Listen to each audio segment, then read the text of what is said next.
Trump has made his choice, and it's the White House crypto czar. The fact that such an office already exists in the USA is incredibly bullish. There is now a person in the USA who is clearly responsible for massively pushing Bitcoin and other crypto assets forward with his crypto office here. The whole thing is an incredible event. Something like this has never happened before in world history, that we have a crypto commissioner here in a major industrial nation. Here, David Sachs becomes new crypto commissioner. On the one hand, as already mentioned, this is very, very positive, but on the other hand, you also have to look at it very critically, because we will come back to this later, because this could now open the door to a massive shitcoin and altcoin rally. It depends on your view if rising altcoins are good. Some see gains, others warn of risks, as these coins often lack depth. In a bear market, there could be big drawbacks. Some say that's good because you can obviously make a lot of returns. Others, on the other hand, say that's really dangerous because a lot of people are just walking into a falling knife, since these altcoins tend to lack substance. And then, when we go back into a bear market, there are going to be some serious drawbacks. But what's really fascinating here is that we're actually building a Bitcoin Mafia in the U.S. So, Donald Trump is really building what you could almost call a Bitcoin Mafia here. He just appointed David Sachs as the new crypto czar for 2021.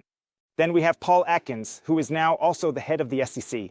Both are huge Bitcoin advocates, but they're also open to all the other cryptocurrencies and projects, NFTs, and whatever else is out there. Then we have RFK, probably the most Bitcoin maximalist out there, Robert Kennedy Jr., who also has a spot in Donald Trump's administration and is really pushing for Bitcoin. He even wanted to buy 4 million Bitcoins.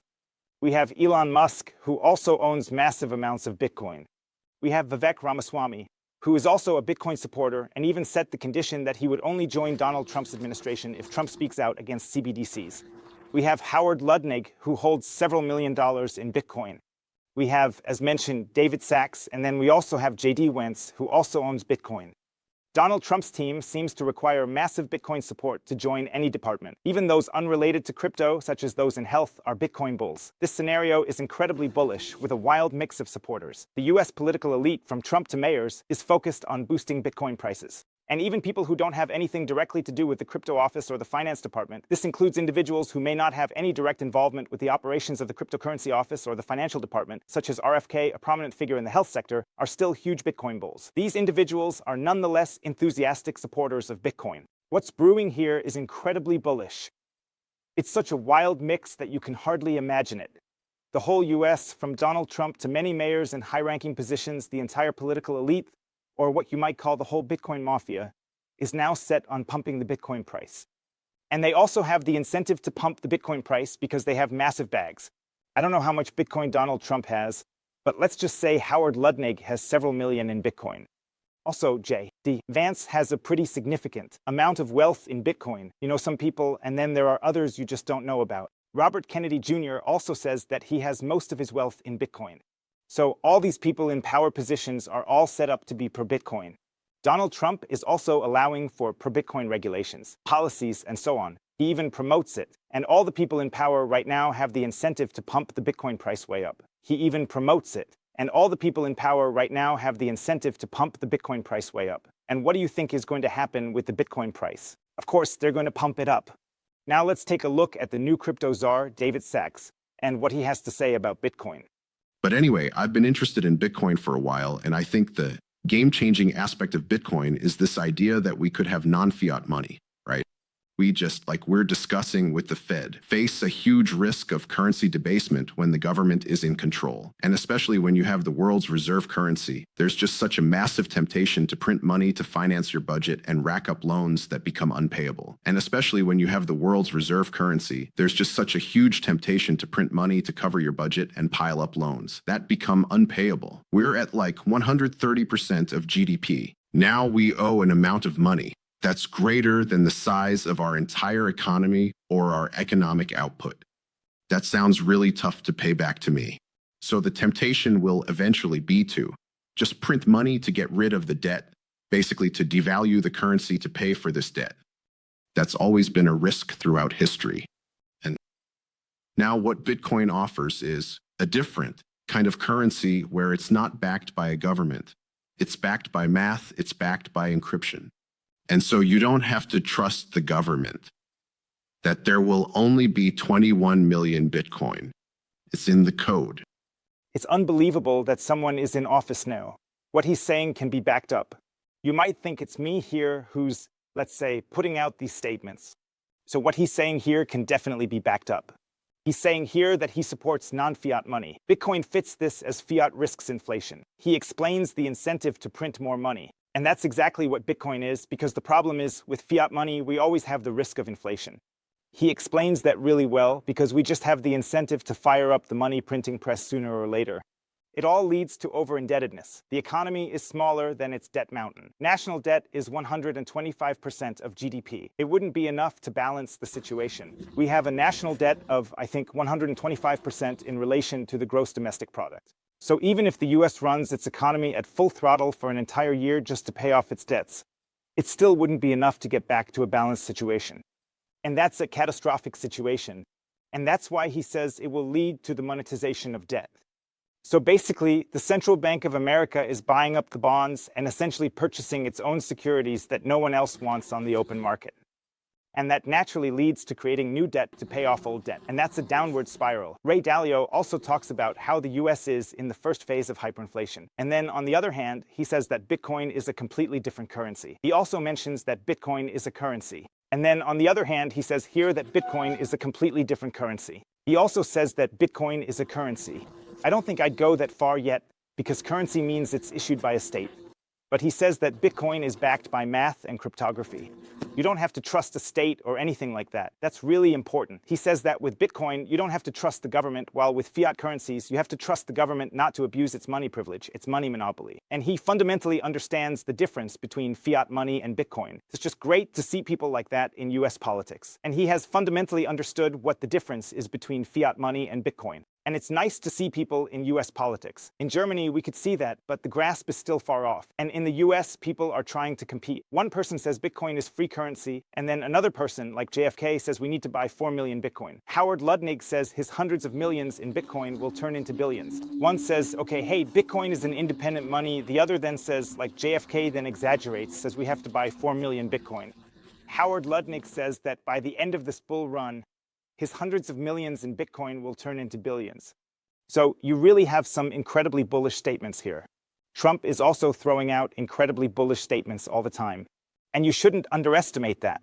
I mean, I'm not really a fan of all the political stuff going on, and I usually keep my distance from it and all that.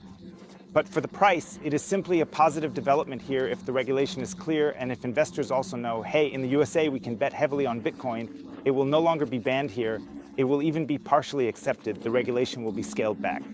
And that's what a lot of people are counting on now, that this crypto commissioner will make sure the regulations are significantly loosened.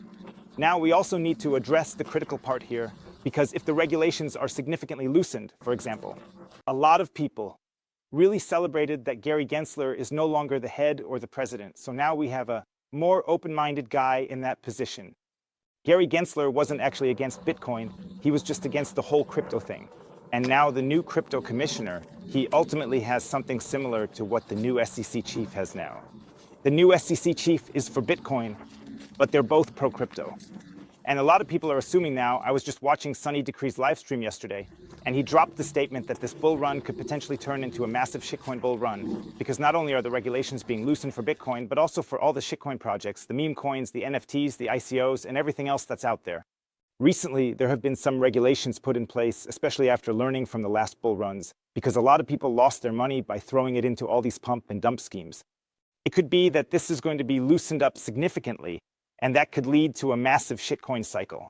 So it could also be that capital shifts from Bitcoin to other shitcoins, and eventually maybe Bitcoin will flow back in, or maybe not. Maybe that money is burned for good, and people just lose interest in crypto or Bitcoin or whatever.